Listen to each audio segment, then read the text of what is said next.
Europe 1, 16h-18h, l'équipe est sauvage. Mathieu Noël. Je vous présente Olivier Pouls, notre expert. J'avais pas prévu de patate douce, dis donc. Notre expert en gastronomie de crise.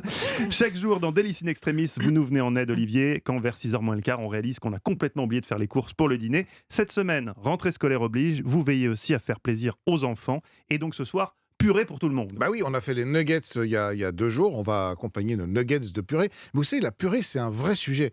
On a l'impression qu'il suffit comme ça de prendre des pommes de Vous terre, êtes de les cuire, de les Olivier. écraser. Mais non, Oui. il y a des règles Ah bon absolues pour réussir une purée. Alors, la première règle, c'est le choix de la pomme de terre. Alors là, on ne plaisante pas.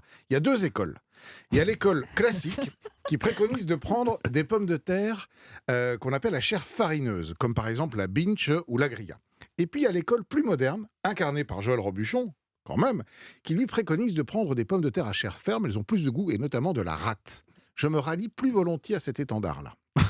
Deuxième Le mec, règle. il arrive à faire une phrase avec « je me rallie à un étendard » pour parler de la purée. Quand Mais même. bien C'est- sûr. Deuxième règle, la cuisson des pommes de terre. Ah. Pas de plaisanterie là aussi. Alors, à l'eau bien sûr, pourquoi pas à la vapeur, et je vous engage à essayer une fois de les cuire au four. Ça marche là aussi très bien, emballé dans une feuille de papier aluminium, ça va donner un autre goût à votre purée très intéressant. D'accord. Mais règle absolue, quand on cuit les pommes de terre à l'eau, on ne les épluche jamais avant, pour éviter que l'eau ne rentre dans la pomme de terre et que ça ne déjà, j'aurais dilue fait ça, un petit peu moi. les goûts. Ben D'accord. voilà, mauvais réflexe. Et puis, troisième règle, l'écrasage. Je ne sais pas si on peut Écrasage. parler comme ça. Le fameux terme que Joël Robuchon utilise souvent. Les gars, on passe en phase écrasage. Alors là aussi, ça ne plaisante pas. Il y a le moulin à légumes, évidemment, le presse-purée ou éventuellement la fourchette, mais jamais le mixeur ou le pourquoi plongeur. Ça va Parce plus que vite. parce que ça fait corder. Ça fait corder la purée. Qu'est-ce que c'est que corder ? C'est Oui. quand les petites particules d'amidon s'éclatent, elles se réagglomèrent entre elles et vous avez une purée qui est toute élastique, qui ressemble à du chewing-gum. Voire à de l'aligot, ce qui peut être un avantage. Alors là, dans ce cas, vous rajoutez du fromage et vous avez tout de suite l'effet, puis c'est encore meilleur. Donc il faut tout de suite passer votre purée après les avoir cuites, pas les laisser refroidir, les pommes de terre. Et puis ne pas les mixer, c'est très important. Et puis après, il y a l'ajout du lait et des matières grasses.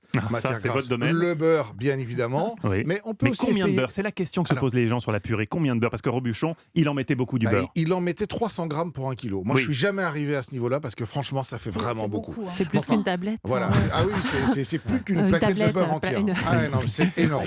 Bon.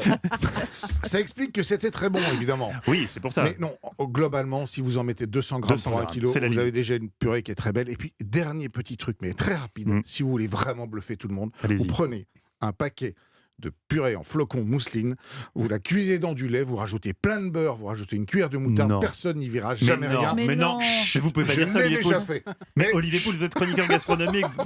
Mais non, mais vous pouvez pas dire ça. Vous la cuisez dans C'est du vrai lait, vous rajoutez plein de beurre, une cuillère de moutarde en grains. Pourquoi Vous la les- moutarde alors Ben parce que ça va un tout petit peu masquer le petit goût qui pourrait rester. Puis c'est bon la moutarde dans la purée, ça donne un petit goût très original. Mais qu'est-ce qui vous prend Quelle Vous êtes arnaque. pas Je bien. vous ai vendu un truc, mais Merci Olivier Pouls, qu'on retrouve donc chaque samedi dans la table des bons vivants, enfin qu'on retrouvait dans la table des bons vivants, puisqu'il est censé être spécialiste gastronomie, de Laurent Mariotte à 11h sur Europe 1.